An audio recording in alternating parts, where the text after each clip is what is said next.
This is Johnny with Tiger Bomb MMA, and today I'm going over Tyler Perry presents UFC Atlanta, Usman versus Buckley. Give you my thoughts, predictions on the entire 13-bout card. We've got Kamaru Usman, last fought at 185, fighting a former 185er in Joaquin Buckley at 170. And will this be a will the young eat the old type of moment between the younger, more athletic Joaquin Buckley, or does the former champion still have enough in the tank based off of his last showing at 185? Some might be led to believe that he does. So I'm interested to talk about this entire card, give you my thoughts and predictions on that. Before I do that, I wanted to give you my quick thoughts on the previous card, which would have been the Balashvili versus O'Malley card. And man, I want to talk about some specific losers. I went out of the 13 bouts, I think I got 3 wrong, so I went like 10-3, and yeah, nothing too out of the ordinary. Like, for example, Markel Medeiros defeats Choinski. I felt pretty good about that. I know he was a favorite, but I kept seeing the odds drop on Medeiros, and I just didn't understand why. Like, he's just much better, and I said it specifically that Choinski kind of got fucked over by the Pettis brothers by not really fighting anyone of high caliber. And when I saw him fight that regional dude kicking the shit out of his legs, I'm like, Medeiros is going to chew him up. So I ended up taking him around minus 160. And then again, when he dropped down a bit to minus 140.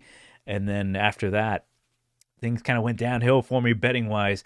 Quillen Soukhild shows Ashmouz a phenomenal fight when it comes to grappling. The one thing I hated the most about this was DC kind of coaching Ashmouz. But yeah, Quillen Soukhild looked great. His striking didn't look spectacular. Like, Ashmouz is not known to be like the most polished striker, and he was kind of landing cleanly on him. But you know what, Quillen was kind of trying to prove a point. But yeah, it was a good fight. Oh dear God, Jew, it's hard to beat the Jew. He destroyed Jekka in ridiculous amount, like what, 14 seconds, no, 28 seconds with that. And I counted, it was like the third punch he threw, and overall the fourth strike that he threw was the one that he needed to kill him. And then he added an extra like little peppering at the end. The dude was already dead. Poor Jekka, man. Like, Jekka's the guy that does that to people. And for the contrast in strikes, Jekka was overthrowing, and had he connected, it would have been devastating. But Jew just slightly moves out of the way and counters with what didn't even look like a very powerful counter left hook, and it just put Jekka out. That is some McGregor-like shit. Precision beating power. Fantastic work. It was just, couldn't say much more about that. Like, I did take him to win inside the distance, and I actually did take the minus 265. That fight would not go the distance. Easy cash. And after that, things went downhill. Kong Wang defeats Lipski.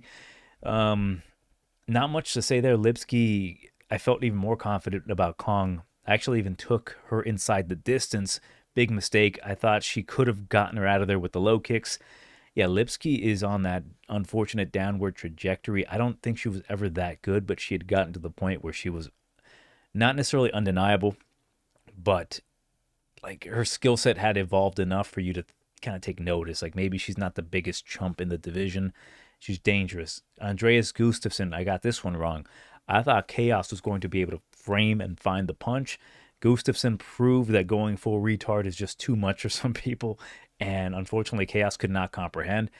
I know people were booing that fight, and to an extent I understand why, but what Gustafsson was doing past round number 2, like midway round number 2, he started laying it on Chaos Williams, like beating the shit out of him, like exhausting him. The first round was boring, but you know, I should have taken that into consideration. That's how he fought Pat Pitlick, kind of wore him out and then destroyed him.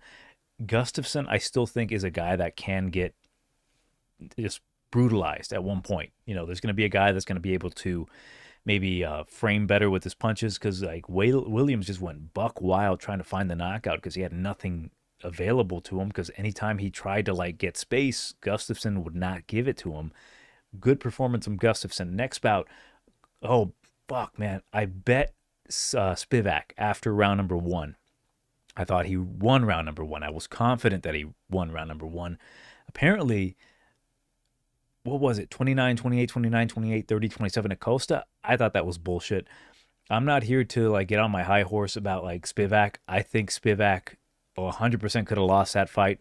I think Spivak rightfully could have probably lost 29-28, but I do think he won that one. I thought he won round number 1 and round number 3. Had the judges gone straight 29-28 Acosta round number 2 and round number 3, would not be bitching. That to me is poor officiating and not sour grapes, right? Like I knew what I was getting into betting Spivak, a guy that I specifically said if he fights like a pussy, he's going to lose. I think he fought like a pussy in round number 2. Round number 1, he was looking really good on the feet, and then he just kind of spammed takedowns and couldn't get him. I bet him by sub. I bet Acosta by knockout. Neither of that happened. It sucked. But when it comes to Acosta, there is something we have to keep into consideration moving forward is that, again, the judges love whatever he does. He barely does anything. Sometimes he can be eating harder punches, but if he just taunts you, that's enough for them to be like, yeah, he won that round.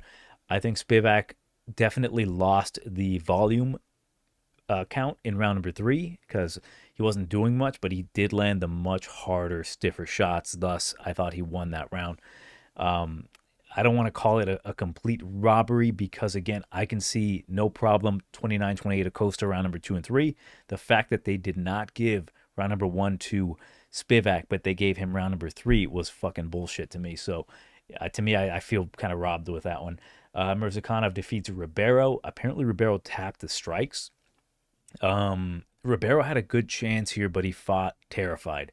He just couldn't get the jab going. He's very good at finding his guys at the end of the punches, but that leaves him very exposed in the pocket when a guy kind of cuts through. And the movement of Mirzakhanov was just ridiculously good here. So it kind of shows that Brendeson, despite him improving, he's not at that level. And now Mirzakhanov is calling out for a title, not title fight, but a main event in a like 5-round fight. Joshua Van defeats Bruno Silva. I bet Joshua by decision. It was looking good. Bruno was surviving everything. I was counting my fucking seconds. A minute to go, he destroys Bruno in the 3rd round. And that's what you get with Joshua. He will pick you apart and destroy you. And Bruno's tough, man. Bruno is a very good fighter. And for Josh to look like that against a guy that good, yes, aging, yes, on a losing streak, it's still impressive. That is why Josh is fighting in a couple weeks versus Royval. And this kid, I do see him touching gold at one point, whether it be sooner or later. He's going to at least, very least, be fighting for a title. He's becoming undeniable. This kid is still 23, and everything he keeps doing is more and more impressive. Like even taping some of the guys on the Atlanta card, watching his fights, I'm like, damn, he is showing improvements each and every time. And for him to destroy Bruno like that, the counters, the ability to take the shots, impressive as fuck. Holland defeats Luque. I actually bet Luque. I picked Holland, but like the Luque subline was like plus 750, so I had to take it. Lost. Luque, here's the sad thing about this fight. Like I figured that if Holland was locked in, that's how that fight would look like. But that's a big if and a big ask. And then I kind of realized, I made a joke on Twitter saying like Holland's undefeated. He is 100% accuracy and win rate and finish rate when Trump is watching him. And now it's even more so that he is 100% finish rate. 2 submissions in front of Trump. So the sad thing about that is Luque tried to wrestle. He couldn't get him down. He got discouraged with the strikes from Holland, whose takedown defense looked improved. But then again, Luque is not much of a wrestler. It has improved, but not much of a wrestler. At the end of the fight, I did not hear what Luque said to Holland, but Holland basically said, yeah, you can take a shot. And I think what Luque might have been saying, and I don't want to speculate, I don't want to put words in his mouth, but I think what he was saying was like he might have been afraid to engage to get hit by Holland, that he probably thinks he doesn't have it anymore. And I think Holland was like, yeah, no, you still got a chin, which to me is like, damn, that's hard to hear. Like I'm hoping I'm wrong. But yeah, Holland looked good. I have officially in the Discord, I have wagered my remaining testicle that if he ever fights Belal Muhammad, I would wager that testicle on Kevin Holland finishing Belal Muhammad. Mario Batista defeats Patchy Mix. Now, I was 100% wrong about Patchy, but not fully wrong about the fight. I thought Batista had a good chance, but my number one factor in picking Patchy and unfortunately betting him by sub was that he would mix in takedowns. He didn't try. He looked fucking stiff as a board. He was getting hit by everything Batista was doing, which I mentioned he is the better striker. And the fact that Batista didn't even have to stuff takedowns until later, I think only one takedown attempt from Patchy, it was embarrassing. And frankly, he deserved to get embarrassed. That was like horrendous. That was always going to be a possibility for that match to happen if Mario would stuff takedowns. He didn't even have to. That was just a pathetic excuse for a fight from Patchy. And I'll give Batista credit here. He looked good. But I even said, like, at a certain point, everyone was booing him despite him actually destroying Patchy. He was beating his ass. Not like pillar to post, but like definitively putting a spanking on him. But he has lost the narrative on the fan base. Like, it was a pretty solid performance, entertaining.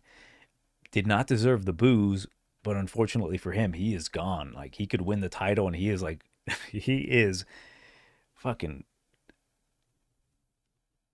public enemy number one at this point. Moving on, Joe Pyfer defeats Kelvin Gastelum. I picked Pyfer. I thought he could get him out of there with subs. I took inside the distance, lost that one. He dropped him multiple times, but at any point, if Joe could have gotten on top, I think he could have gotten on top of Kelvin and maybe set up the arm triangle, rear naked choke. He just wanted to finish him with punches. It unfortunately showed, to me anyways, like in the beginning of the matchup, I tweeted like, fucking hair plugs Pyfer is going to go on his Anderson Silva run. And then at that point, like, Anderson Silva run lasted like 7 minutes, and then after that he just died off. It's a sad reality that he lost round number 3 because he got tired of just throwing winging punches, and it's even more evident that he's not going to contend for a title. Like, this guy's fun to watch when he drops people, but 5-round fights are going to be this man's like deathbed. Kelvin looked good though. I won't deny it. He's got a great chin, and I wanted him to die, but it's nice to see Kelvin still being able to take a punch at 185. Harrison destroys Pena. I did take Harrison to win inside the distance. Got some money back there. Pena looked like a fish out of water at all points. Like, she recovered from pretty bad positions at one point. The Kimura was incredibly tight in round number 2. You cannot doubt her for like tapping to that, but she had nothing for Kayla. She couldn't stuff the takedown. Kayla did not look incredibly impressive. I still have doubts about her fighting Amanda. I will still favor her over Amanda just based off of the layoff. But yeah, it was interesting. And now Pena's talking about like, yeah, I want a dibs on the winner of that fight. Like, no. Like, you're done. Like, you've accomplished what you needed to accomplish in a division that not very, deep at the time. You beat Amanda. You're a 2-time champ. It's time. It's done. I like Juliana. The bitch is crazy. I respect her for fighting dudes outside of alleys, out of her like Papa Murphy's apparently. But yeah, it's her time to go. And Kayla at this point, if you can still maintain cutting that weight, as she put it, like, it took, by the grace of God, to cut that extra pound to 135. If she can still make it, it'd be interesting. But I don't foresee her keeping that belt for a long time without either moving up or retiring. And then Merab defeats Sean O'Malley. Now, a couple things. I did take Sean inside the distance as well. I thought, I didn't think Merab was going to be able to finish him. I thought that the improvements of Sean would get him to the point where he could either catch Merab, or at any point he could just survive Merab, maybe even win. Despite the fact that I picked Merab, I just needed that extra value. And it went down horribly for Sean. The thing with Sean, though, he did look a lot better. Like, the improvements that he made were evident. Unfortunately for him, Merab also made incredible improvements. His ability to actually like force submissions, his strength early on, that ninja choke into the north-south choke that he forced was awesome. And that's the thing that Merab's been missing. He needs to put an emphasis on winning fights, not necessarily winning moments, and that is a good sign for him going forward. I don't dislike Merab. I just don't like his fighting style. I don't like that he can sometimes do the bare fucking minimum and still win a fight based off of the judges just loving him like they love Waldo. Good start though for him. So I'm happy to see that. I'm happy Sean didn't retire. He can move up. He can probably fight some good guys. Maybe he can fight Patchy and maybe knock out Patchy. That'd be fun. But we'll see what happens with both of these men. For Merab, I don't think he is anywhere close to being the best bantamweight in the world, or of all time, I should say. In the world, he unfortunately is. I'm excited to see if they do give him Corey, and what we just saw from Sean. Sean's not Corey. Corey's not Sean. I'm excited to see what Corey brings to the table to make this a much more entertaining matchup. But let's get started with the breakdown of UFC Atlanta. Yeah, there you go. First fight of the night, we've got Vanessa Demopolous versus Jamey Lyn Horth. I am hearing rumors that maybe Diana Barbosa is going to replace one of these two ladies. But what are the odds? That's one thing I forgot to check. I already know who I'm going to pick. I'm picking Horth, but what are the odds on this? So I'm curious to see how big of a favorite Horth is going to be. Horth is, holy shit. I am not exaggerating when I say I've not seen the odds on this, minus up to 500 on Jamey Lyn Horth. That is disgusting. Now, this is not a minus 500 fighter at any point. This must be a mistake. Vanessa Demopolous, she's coming back at like plus 300, plus 375, almost plus 400. This is disgusting. Oh my God. All right. Odds aside, ignoring that because I'm not betting this. Damn, it's so tempting when you see shit like that at like a plus 400 at women's MMA. Like, you kind of just want to put some money on Vanessa. The thing is that Jamey Lyn, she's a big girl. She's got good kickboxing, decent enough wrestling defense. She's just a solid girl, but not like a world beater. You put her in there against some low-level competition, no problem, any day of the week. Vanessa is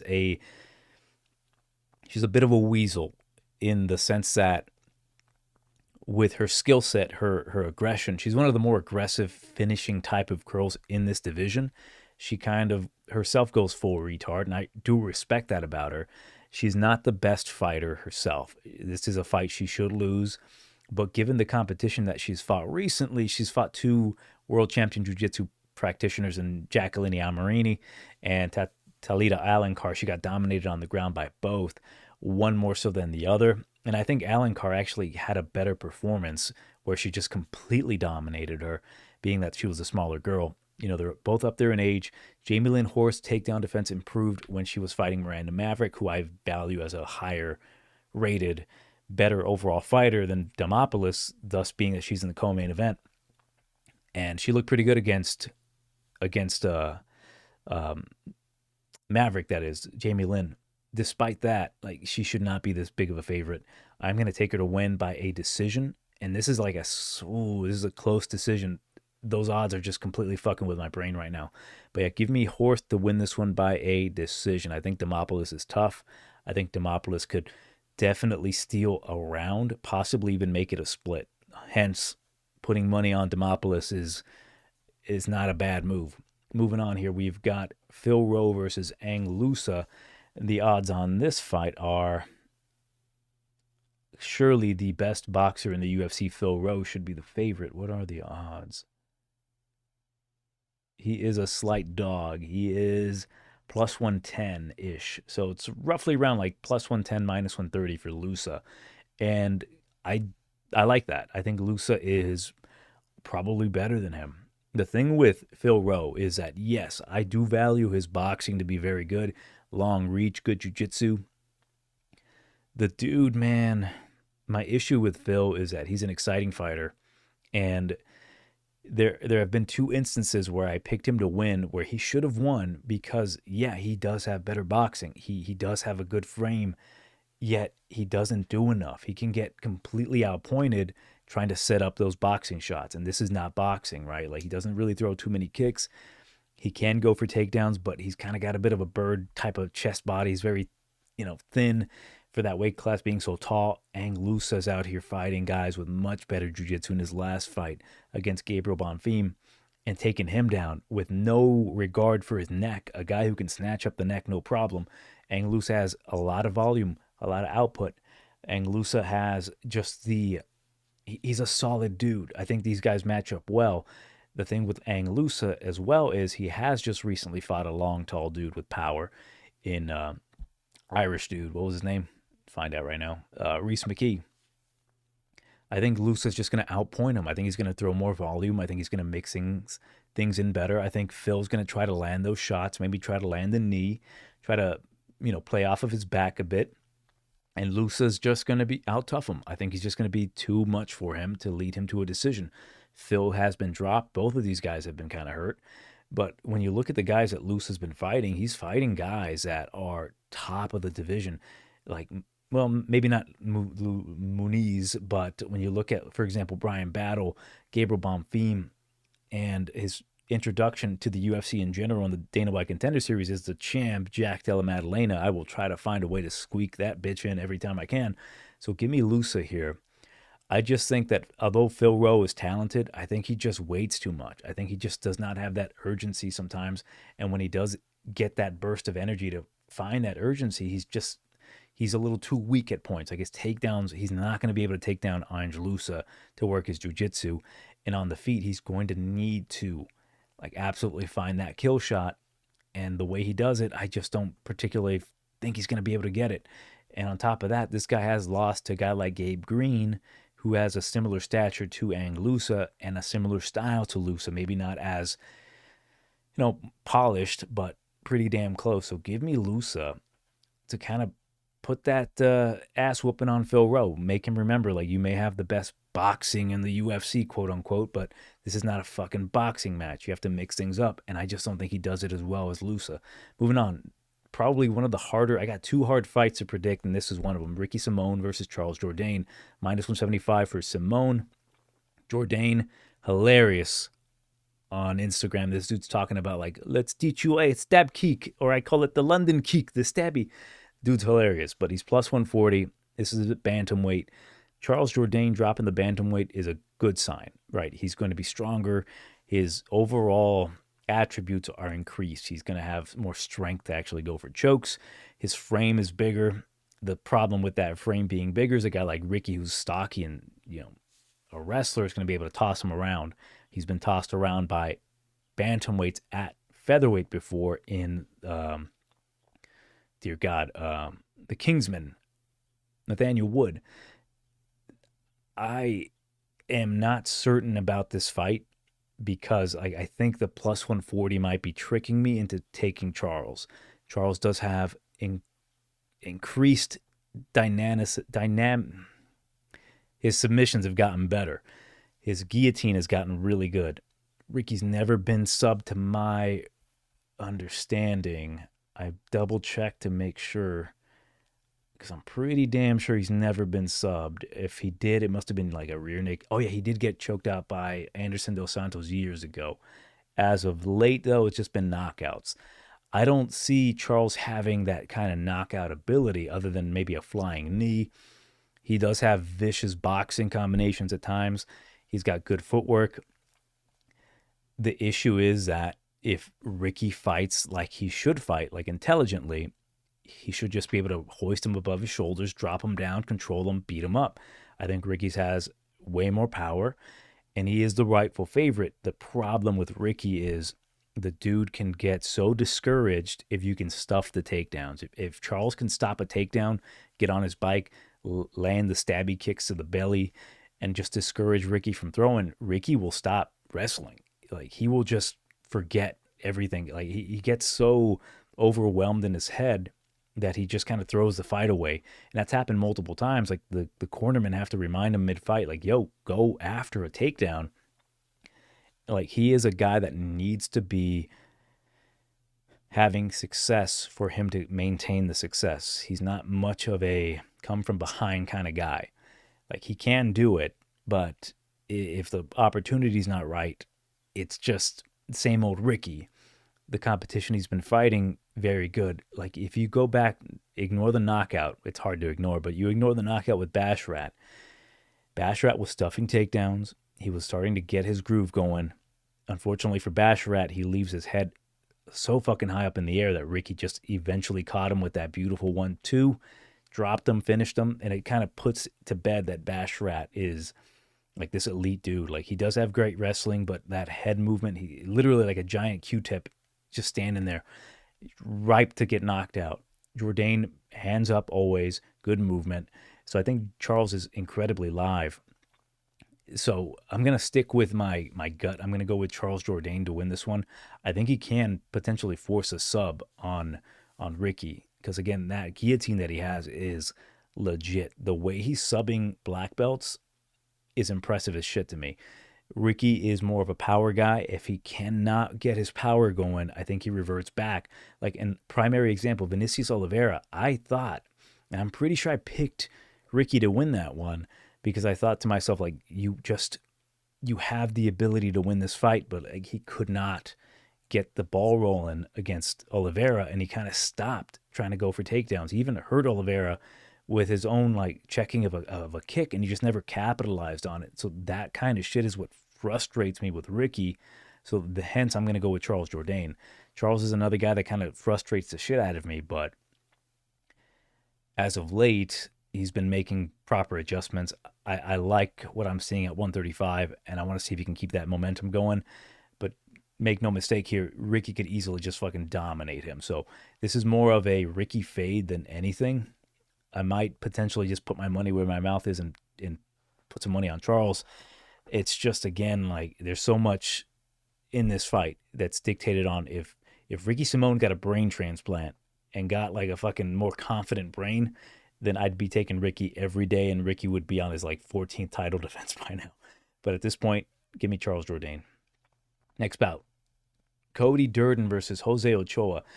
What is fascinating is that Cody Durden, very close to the top 15, is taking a dangerous opponent outside of the top 20, top 50 in Jose Ochoa, a guy who trains out of the Chuto Box, Diego Lima camp. And this is because he's fighting in Atlanta. He wants a fight that makes him incredibly hungry. He has to win no matter what. Doesn't have to necessarily get a finish, but he has to win this fight. And he's the underdog here, plus 145. Now, he is much more battle-tested than Ochoa. That's a good thing and a bad thing. He has the experience. He has the experience with high-level competition. His last fight is against Josh Van, who at this point I think would destroy Ochoa. Ochoa, what makes him so dangerous with his limited, cage time. He's 7-1, and he's a favorite here, almost 2-1, minus 175. He is younger by 10 years, training out of a great camp. The camp cannot fight for you. We've seen what Cody can do. We've seen his improvements. What scares me about Cody, though, is that, yes, he's got the better wrestling. His striking has improved. He has good power in the punches. He's been knocked out multiple times, been dropped multiple times, he's been submitted, and Ochoa has a near perfect finishing rate at this point. Like, I think there's only one matchup that does not tell you the outcome, but everything else in his record, submission or knockout. Now, the competition does not equate. They don't match up. It's just that this Peruvian bastard is just tough. He could be losing every minute of the round, and if Cody is just tired in round number 3 from like taking him down and controlling him, not finishing him, maybe not landing enough damage, but he is just trying so hard that he gasses out, Ochoa can finish him in round number 3. That's what scares me the most about this fight. So I don't think this fight's going to go the distance. Odds are that if it does get finished, it's going to be Ochoa doing the finishing. Durden more than likely will get a finish via a choke. And that's the thing that I'm trying to comprehend. Like, Cody's, anacondas and darces have gotten really clean. And just because you train with like the likes of Willie Cat Santos and Charles Oliveira does not mean that you're exempt from getting choked out. But this is a tough Peruvian kid, younger, trying to prove a point. I'm just curious as to the durability of Cody at this point. The amount of damage he took from Josh Van was nasty, and Ochoa has power, more power than Van, I would assume, because he's bigger, just thicker, stronger. I think he can probably one-shot Cody, opposed to like maybe Joshua Van landing multiple punches, because Josh is just superior with the striking. Just Cody could not land cleanly on Josh at a certain point. So I'm most worried about that. Is Cody going to be able to wrestle him for the entirety of the matchup? And I'm going to take a chance on him and say yes. I'm going to take him by a decision. I think the plus money on Cody is probably the way to go. And then maybe hedging your bet by Ochoa by finish. I think Ochoa is very, very unpolished yet. He's still very young. He's got a lot of room to grow. But with the base that he has, just being a tough Peruvian with like ridiculous cardio and toughness, I think this kid can definitely make the improvements down the line.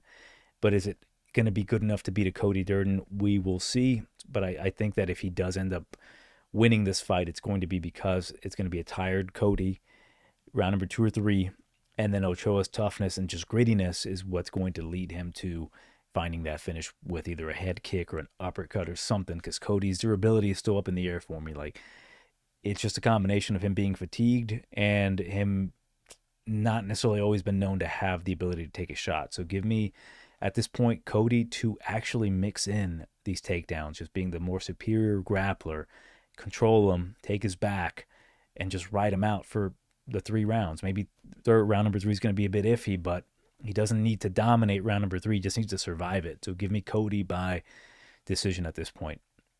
Next bout, we've got Malcolm Wellmaker versus Chris Moutinho. Welcome back, Chris Moutinho, 14-6 for the kid. Doesn't matter what the odds are for him. It is going to be Malcolm Wellmaker, another guy from Atlanta, Georgia, getting the knockout now. You go and you look at Chris Moutinho's 5-round or 5-fight win streak. Nothing of note there. It's not really the names that you need to be concerned about. It's just how he's been fighting. So the thing with Chris is he's always had the same style. I just think that his style now at this age, at 32, it's finally the cleanest it's been. It's always been pressure, move forward, mix in takedowns, mix in strikes, low kicks, just barrage and tiring out your opponent. Like, he is a definite marauder. He's fun to watch, and I don't think the UFC should have cut him. He lost to Guido Canetti, which was what you would consider an early stoppage, some of you. I think it was more or less justified. When you start zombie putting your hands up like that, there's a moment in that matchup that, yeah, he kind of recovered after the ref stepped in. But when you're like, it's hard to really bitch about that. Like, the referee already made his decision the moment you acted all stupid, and then when you snap out of it, you kind of get like all butthurt. But it is going to be a Malcolm Wellmaker knockout, whether it's a clean knockout or it's a Chris Moutinho on the ground stumbling to get back up, early stoppage kind of thing, where he's like, what happened? Why are you stopping it? Wellmaker's just too good for a guy like Chris Moutinho. And word around is no one wanted to fight Wellmaker. I understand that. Like, when you're doing dudes like that, like Cameron Simon with one punch, no one's really going to want to take that risk. The thing with Wellmaker, and I was there present when he did fight Simon. Let me tell you a quick story. I was in UFC Kansas City, and Wellmaker is not visually, quote-unquote, looking good. He's getting out struck by Simon. Nothing devastating. It's just little kicks here and there. But what Wellmaker does, and what I was so confident that he would do, hence why I put the money on the knockout and money line, the dude next to me was like, oh no, Wellmaker better start like doing this and that. And I'm like, no, calm down. He's setting up his punches. And it's very evident to like me anyways. Like, I've been watching the sport for enough to kind of know when a guy is setting up a punch. He was clearly setting up that pull right hand. And when he landed it, everyone went bananas, man. Like, it was like easy money. And that's the difference between Chris and Wellmaker. Wellmaker may not out-volume you. He will set up his punches to land harder than you. And Chris, he's going to be moving forward, and it's going to play right into Wellmaker's plan. Now, Wellmaker does have the ability to wrestle. He can grapple. I'm spending way too much time on this one. All I'm going to say is that Wellmaker's just too good. He's probably like minus 1,300, I believe. Let me make sure. Yep, minus 1,300 exactly, plus 775. Like, Chris has got power, so if for whatever reason Malcolm is not taking Chris seriously, I don't think he will. not take him seriously, that is. I mean, like, he's going to respect him. But if he doesn't, for whatever reason, then, yeah, Chris can crack him, and we can have, like, an unfortunate event where tickets are getting ripped up in anger. But I think that Wellmaker is just too good at this point, like, much cleaner than Moutinho. And we saw the last time Moutinho fought a guy that's much cleaner than him, O'Malley beat the shit out of him. We saw a guy who had more power than him in Guido Canetti, and he fucking froze him. Malcolm's both. And I think he's going to put him out cold. So give me Malcolm round number 1, knockout. Next bout, we've got welterweight Chiesa, Michael versus McGee, court. Minus 330 for Chiesa, come back on. McGee is plus 250. I kind of lazily was going with Chiesa, and then I watched tape on it, and I wasn't so sure anymore. Chiesa, he did get the submission over, like, more or less a surging older vet in Max Griffin, and he did not look good in that matchup. I actually took Griffin, and I thought Griffin was going to look good going into round number 3. He gets taken down, choked out. McGee, the better striker, he is very good in the clinch. Chiesa's just a much better grappler, much better wrestler. And his striking's not too bad, but there's so much visually I didn't like about that fight with Griffin that I think he did kind of, I don't want to say get lucky, but it kind of fell into his lap. Like, was he going to win the fight? Probably by a decision. It's just, when he can't get his takedowns, he looks fucking horrendous on the feet. Like, he will whiff. He will just look awful.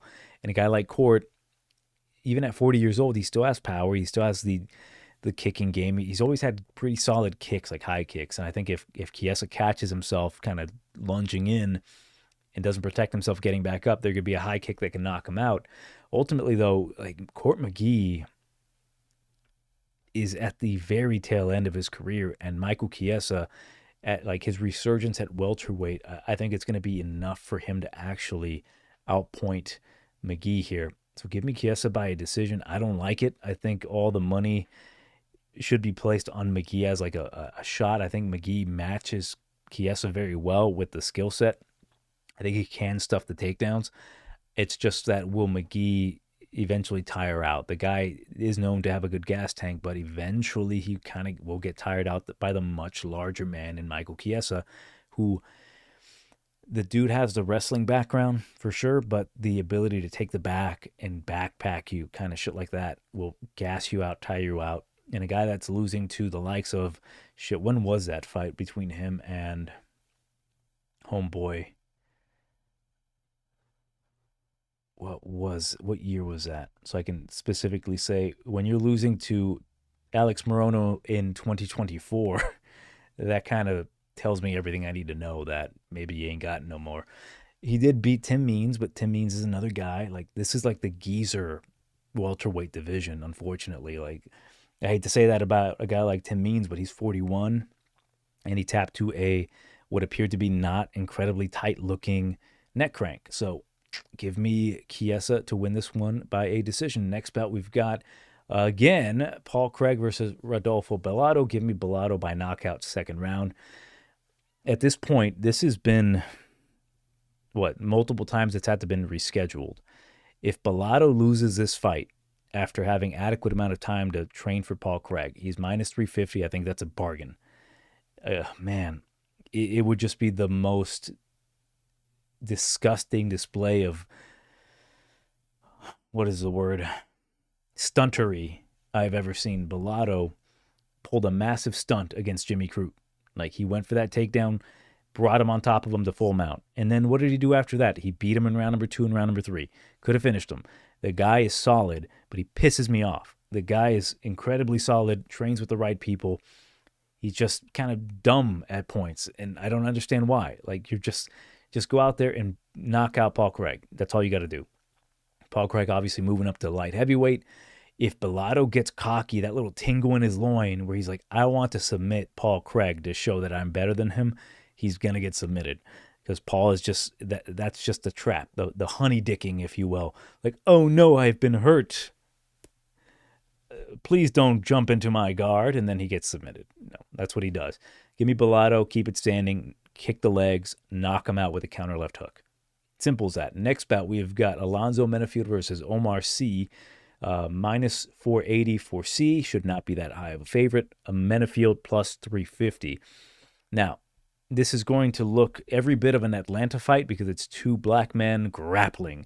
And one thing that Atlanta is known for is having the highest population of black homosexuals in the country. So they're going to really like this fight. Two big, juicy men of the black variety.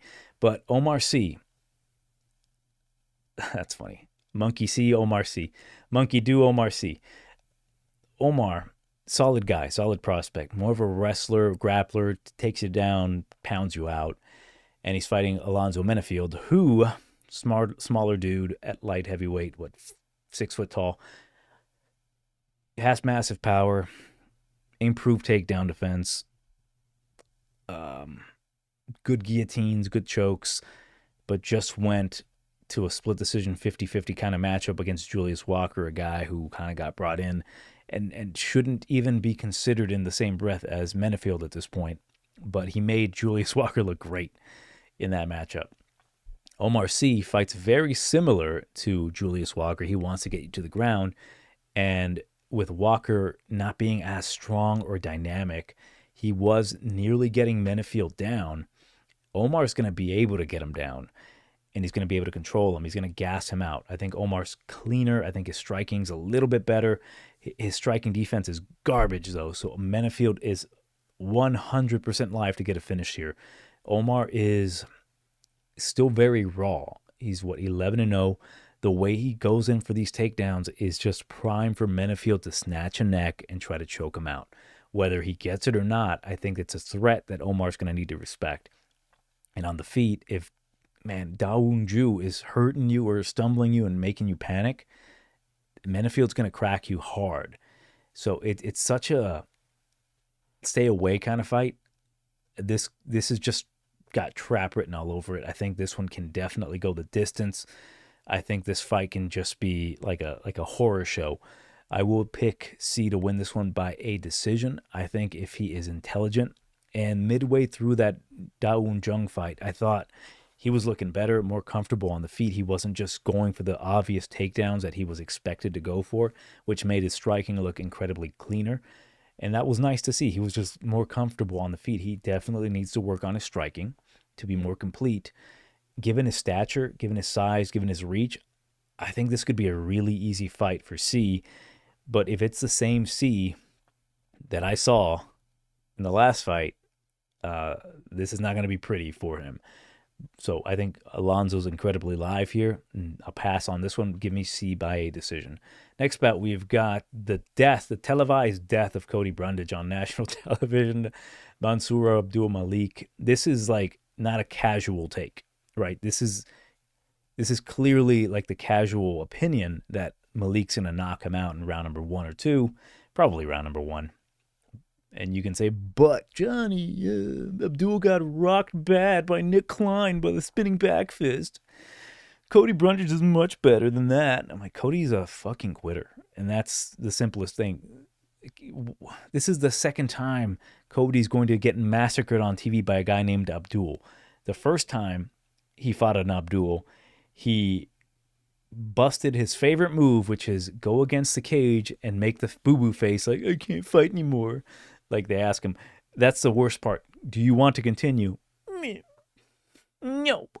Doesn't even say no. It just makes the face like, I don't know. I'm not telling you. I'm like, are you going to continue?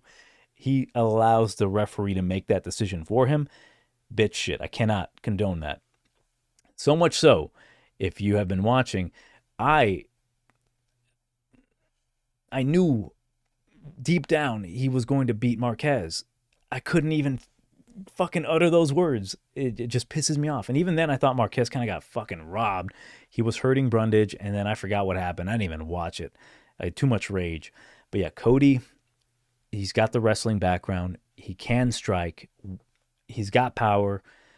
The moment anything goes wrong, if Mansour stuffs a takedown, sprawls him out, and starts punching him, he will go to his back, try to kick off. Abdul's just going to be landing hammer fists. It's going to take some bullshit from Cody, meaning that like his number one move really is,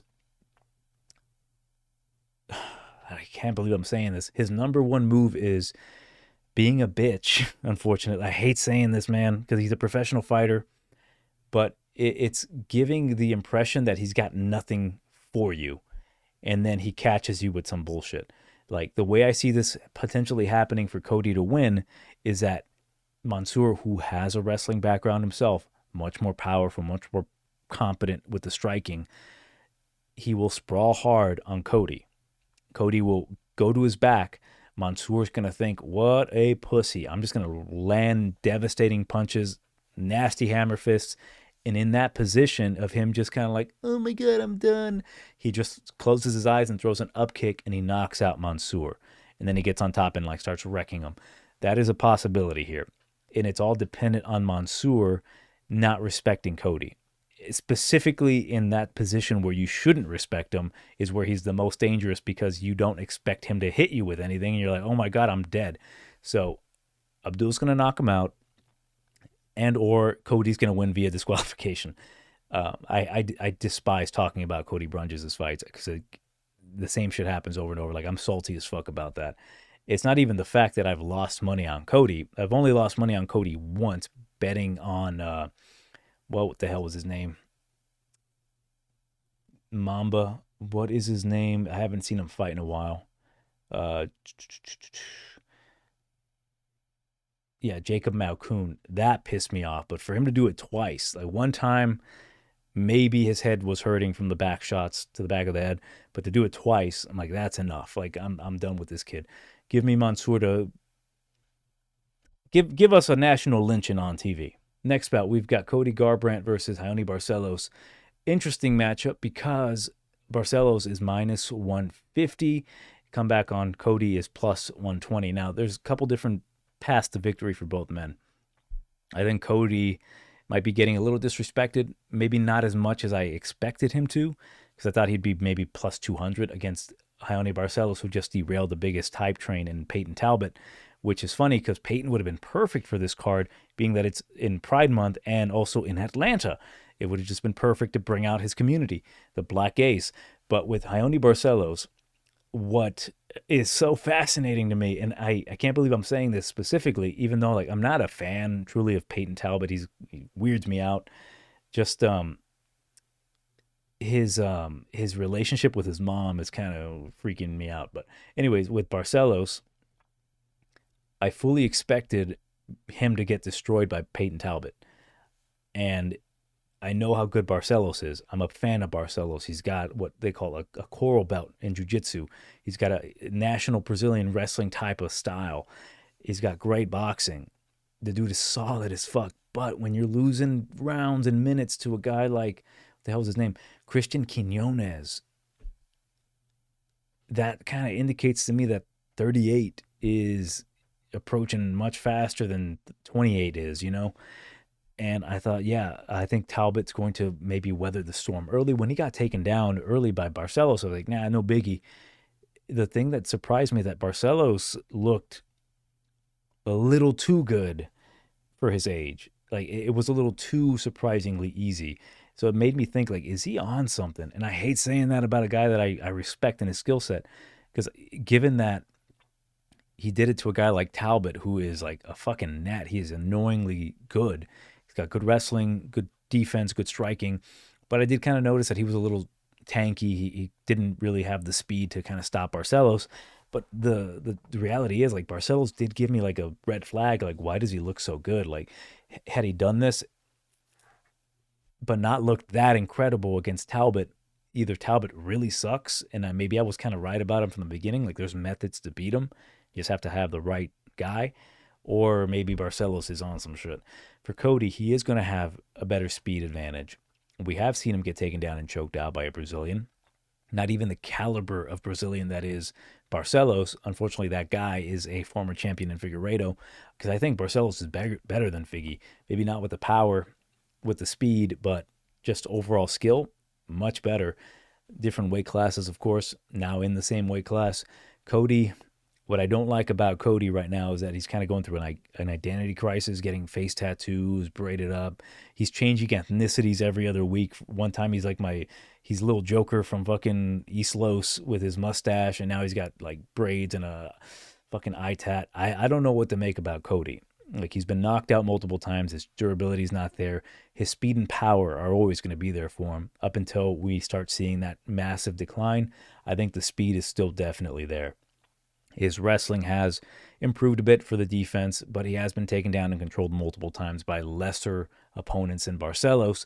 So ultimately, while I do think Garbrandt is live here, and I think he's good for the money, I think he can crack Barcelos. I think he's got the boxing and the speed to hurt Ione. If Ione just sells out on that concoction that he's on potentially and tries to wrestle him, I think he can have significant success. I think Ione is just that good. Just the age is what scares me, right? Like, he's much older at this point, 38, 5 years older. And 5 years at that point in time, this isn't like he's 28 and Cody's 23. At that point, that age gap indicates that Barcelos has way more experience. At this point, both men have the equal same amount of experience, just that one is much closer to the end of his career. So it's a tough one for me. This one and the what was the first fucking fight that I said was tough? This one and the Jourdain and Simone fight are probably the most difficult ones that I have to pick. And I'm trying to kind of go against the grain here, trying to like find an edge. So I'm going to go with the mental edge, being that Ione's at an all-time high on a 2-fight winning streak. I think him going back to his wrestling is what's going to lead him to a victory here. His jiu-jitsu is solid. He can contend on the feet. It's just he cannot get caught. Yes, his chin looked solid against Talbot, but Talbot, again, did not have the kind of speed and accuracy that Cody has. So give me Barcelos by a decision here. But man, do I not think that Cody is incredibly live. But again, like, I haven't seen Cody since his loss at UFC 300 a year ago. What are the improvements? I've seen the improvements of Barcelos, who has been just more relentlessly wrestling. And the shit he was putting on Talbot with those fucking judo drips, incredible. And I can see him catching Garbrandt like that. So yeah, I got to go with the guy with the eye test. Give me Barcelos. He's passing it. Next bout, this piece of shit fight. Now, this fight angers me because very similar to like Ricky Simone, we've got Edmund Shahbazyan. He's a very solid striker. He's been training. He's 27 at this point. At his age, at welterweight, like, this guy was the once and future king of the division, this uncrowned, and then he fell off a fucking cliff. And the thing with Edmund is, I've seen on multiple occasions his will to fight escape his body. And I'm not even exaggerating. You go back, you see the Nasruddin and Mava fight. Granted, at the time, Edmund and Nasruddin were not on the same level. I think Nasruddin might have been an underdog in that fight.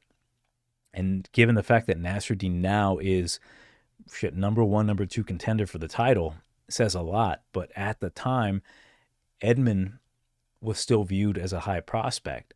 And what Imavov did to him, there's a moment where he's about to put him in the crucifix, and I just see Edmund just essentially say, that's enough. I don't have anything else. And he lost.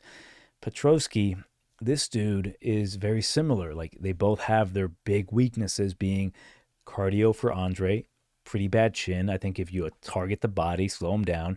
The issue with him is that his grappling is ridiculous. He's got relentless wrestling, and even when he's tired, he can still wrestle you and get you to the ground. He's just that powerful and that filled with technique.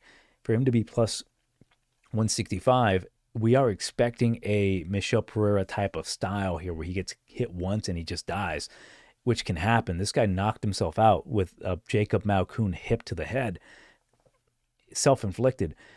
So Edmund's going to definitely be controlling the fight early because it's going to start on the feet. But will Andre get him to the ground and beat the will out of him? How many times have we trusted Edmund at plus, not even plus money, at minus money here, at chalk odds? Fucking Gerald Meerschaert was able to submit him. And that's the thing. That's Gerald Meerschaert. I understand that. It's a solid dude, big dude, durable. He's overcome fights where he's been getting his ass beat. But the thing with Edmund is that he is not trustworthy. Yes, he beat Dylan Budka, knocked him out clean, but that was just such an easy fight for Edmund that you just couldn't say anything other than that. If Petroski early on mixes in the takedown single legs, like tosses him down and just wears on Edmund, his explosivity is going to go down, his movement's going to go down, and Petroski's just going to continue to try to grapple him. Now, Petroski striking, surprisingly, he actually throws more strikes on average than Edmund here. So given here on the stats, I see that actually that's some bullshit. I got bamboozled. Yeah, I read that shit wrong. So actually it is Edmund that lands more on average. So he 3.7 compared to 2.8 of Petroski. So I eat my words there. So it is more so the takedown defense. Will it hold up for Edmund? I'm going to go on a limb here and actually go with the fade on Edmund Shahbazyan. Now, I think he can get a submission round number 2 or 3. This is all predicated on, will Edmund fight fearlessly? If Edmund goes out there and just starts tabbing the body, keeping him to the body, gassing him out, stuffing the takedowns, he's going to be able to stuff takedowns. If Petroski gets on him immediately and takes him down and starts wearing on him, it's going to be very difficult for Edmund to get back up. And little by little, you might see that will to fight just disappear. And that's why I'm deathly afraid of picking Edmund, because I see the path to victory for him.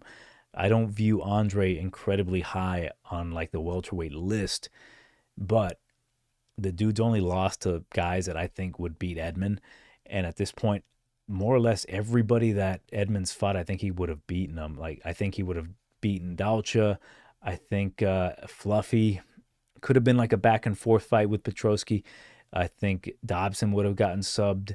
I think Meerschaert, he did beat Meerschaert, and I think he obviously already destroyed or dominated Budka. So it's not like, you know what I'm saying? It's not like they're too far off. So give me Petroski to win this one by a submission round number 3 or a decision. Next bout, we've got Rowe's Namajunas versus Miranda Maverick. And we've got Rowe's minus 275 come back on Miranda. Minus 275, I don't know if I said plus 210 for Maverick. I'm going Rowe's here by a decision, and this is strictly a levels fight. Miranda, I like Miranda a lot, right? I've bought her pickles. She's called me personally. Sweet woman. I think it's a little too much at this point, and I could be 100% wrong. And this is all in my tape watch. You know, Miranda needs to wrestle. She needs to have high output against Rose. She needs to break Rose mentally. This is another type of fighter that if you can break her mentally, you know, the will to fight slowly starts dissipating as well. Not as much as all the other fighters, but with Rose at this point, she just went 5 rounds with Erin Blanchfield, a girl who is stated to potentially be fighting for the title soon, and she won 2 of the 5. And some might argue that she could have won 3 of them. Could. I'm not saying that they should, but she just went toe-to-toe with a girl stuffing the takedowns of a girl who dominated Miranda in the wrestling.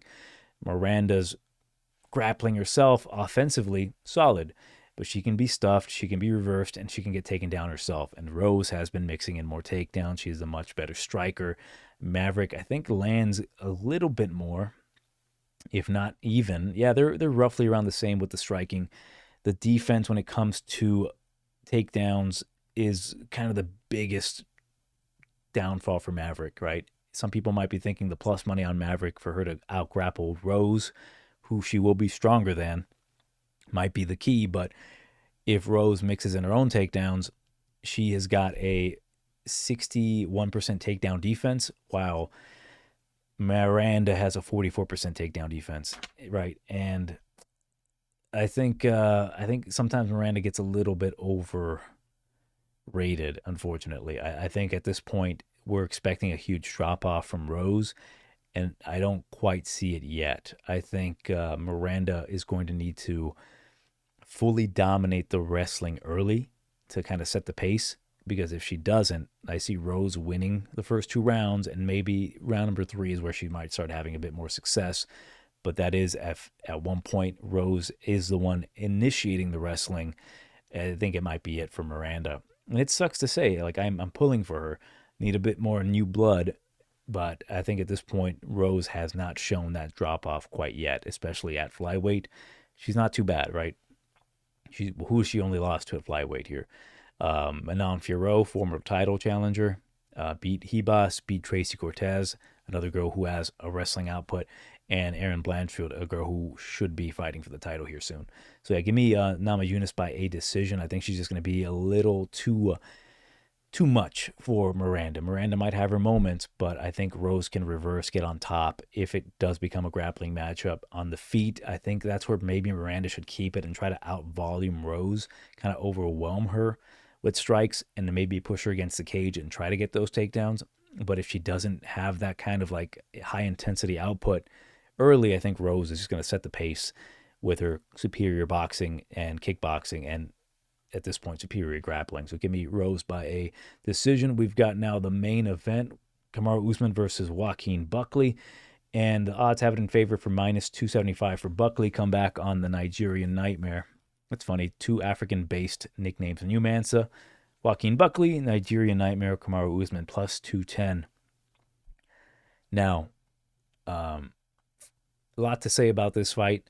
I'm trying to condense it down. It comes down to, again, as I stated earlier, will the young eat the old? Former champion, 3-fight losing streak. It's crazy that he lost to Leon. I wonder what the career would be like. Would he have retired had he beaten Leon? And then who would he have fought then? He would have destroyed Bilal, because everyone, of course he would have. So I'm curious, at 38, have we seen a complete drop-off for Kamaru? And I'm not so sure. All right, I'm going to give him his due. He was dominating Leon until he got caught with the head kick. He, in my opinion, actually did enough to beat Leon in England. And, didn't go his way, but I took the plus money on that, Leon money. And then for Khamzat, I think he kind of got screwed there too. I think it should have been a draw. So, a lot to take in. But Buckley, what's damn true about Buckley is that he has made the improvements, right? I've always been a fan of this kid since he came into the UFC. His first fight was against Kevin Holland. I thought Holland was going to be a little too much for Buckley, and it turned out to be the case. I've always called Buckley the anti-Tyron Woodley, because Woodley will try to disengage in a fight, try to slow down a fight, but Buckley's all action. He is the UFC's version of Mike Tyson, head movement, like duck under, like fucking, what do you call that shit? The peekaboo style, attacks the body. His wrestling has improved tremendously. Like, his welterweight should have always been his division. My biggest concerns with Buckley have always been his chin. Buckley's chin has been giving him issues for a long time, hence me being very reserved about when to pick him, when to bet him. I did bet him, just more or less max bet him against Colby, and even Colby was able to get him down for a brief period of time, but he did show that he had the wherewithal to get back up, and his cardio completely unfazed, which is great. Like, he has to put in the work to cut the 170. I don't think it's a massive cut. He was more or less not cutting any weight at 185. But yeah, we look at the guys, for example, like when he came into the UFC and he got that spinning back kick against Impa Kasanganay, I still to this day call that the greatest knockout in UFC history. Like, no way you can really convince me of that. Like, it's just such a high level technique. It's going to be really hard to duplicate. When a guy continues to do the same fucking kick, like a spinning wheel kick, we've seen a couple of those. Edson was the only dude for a certain period of time. But when I see another motherfucker do a spinning, jumping back kick to the face and knocks out an opponent cold, we can start talking. But this dude is... hubris gets the better of him sometimes. Like, he gets a little too cocky. And in those situations, you get like a fucking Alessio De Chirico knocking him out with a head kick. We get a guy like fucking Nasruddin Imavov taking him down and holding him there. That was always supposed to happen, but even in that fight, in the third round, he showed a ton of heart, a ton of fight in him, a ton of cardio, and was putting it on Nasruddin, which led me to think he could probably beat Chris Curtis, which he was putting out a ton of output, and then Chris eventually catches him, knocks him out. His move to 170 has been nothing short of incredible, and I've doubted him many times, and nothing more so than the last couple of fights, right? The Luque fight, I thought, shit, if Luque can crack him, it might be game over. And unfortunately, in that fight, what happened is that Buckley looked good, but Luque kind of quit. So it was a little bit hard to gauge. His next fight, Nurulson Ruziboyev, tough guy, incredible striker, incredibly tall. He can catch Buckley with a flying knee, which he tried a few times, but Buckley showed improved grappling, improved takedown ability, improved wrestling. It was a good showing. And then the Wonder Boy fight, I doubted him again. And what I was saying is that sometimes you're not ready for a guy like Wonder Boy, a guy who has better striking, better fluidity on the feet. He's very tricky, and he was winning that fight. He was stuffing all the takedowns up until Buckley, which was incredible. I even have to say this, like sometimes you're not ready for Wonder Boy, and sometimes you become ready for Wonder Boy mid-fight, and he knocks him the fuck out, and that was impressive as shit. Which it leads me to believe like all my doubts about Buckley need to just go away. Unfortunately, they're still there. They're still quite there, especially with a guy like Usman. Usman has just a different type of skill set that if he does still possess it, can give Buckley a ton of trouble.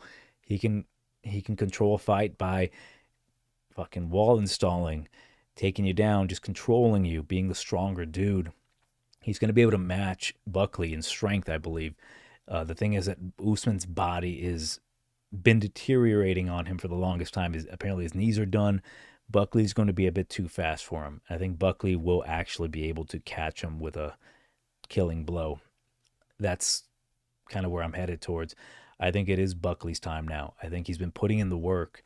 And despite the fact that I still have my doubts about him, that I think there's going to be a moment where what he brings to the table isn't going to be enough.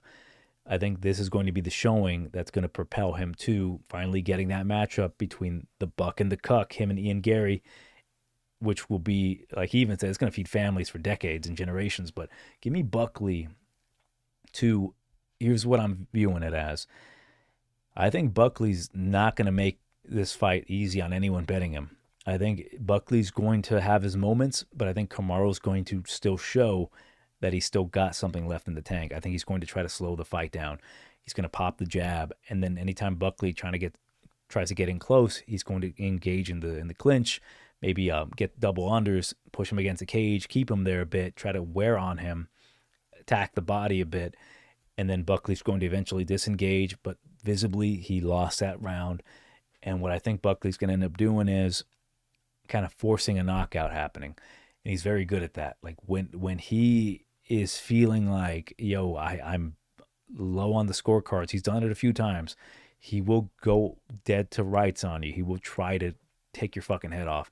It's that moment where he becomes the most dangerous, where he needs a knockout, he will find the knockout. He's done it against a guy like Wonder Boy. He tried it against Imavov, where he got tired and then he was just unloading on him, and Imavov had to like shoot for his life.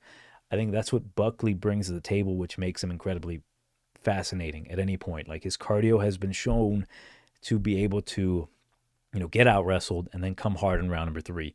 The only unfortunate thing is that his fight with Abdul Razak Al Hassan puts that doubt back in you. If you ever watch that, like if you over tape watch and you see that and you try to base this like, oh yeah, I think Buckley's going to lose because he had a really tough fight with another black guy who's big and strong with wrestling and he got tired, you kind of ignore the fact that like he has been making those improvements. So if you tape watch everything, you might kind of get stuck in your old past.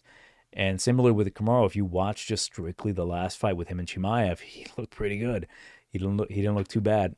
That was at 185. He's cutting back down to welterweight. I think his chin's going to be deteriorated. I think it's going to be either an early knockout for Buckley or a close fight up until Buckley gets that knockout. If welterweight Usman shows up here and proves that he still has it, there's not much I can say. Like, props to the man, but I think it is Buckley's time at this point to beat a guy, former champion in Kamaru Usman. So let me know what you think about this main event. Let me know what you think about the entire fight card.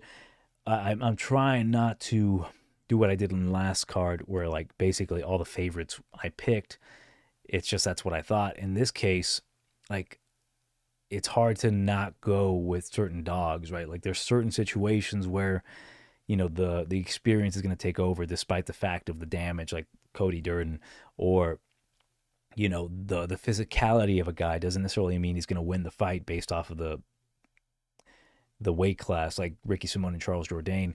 So I'm taking a bit of a risk here, and I get a feeling in those two particular matchups that I might be wrong on both. But that's like the risk I'm willing to take on this one. Like, there's just gut feelings that, despite tape watch telling me, like, yeah, Ricky should be stronger or Ochoa should be tougher, that something tells me that those little X factors of Ricky's kind of stupid and Ochoa's a little too green might be the deciding factors to go with the dog here. So let me know what you think in the comments. Johnny Tiger Bomb. I will see you next week.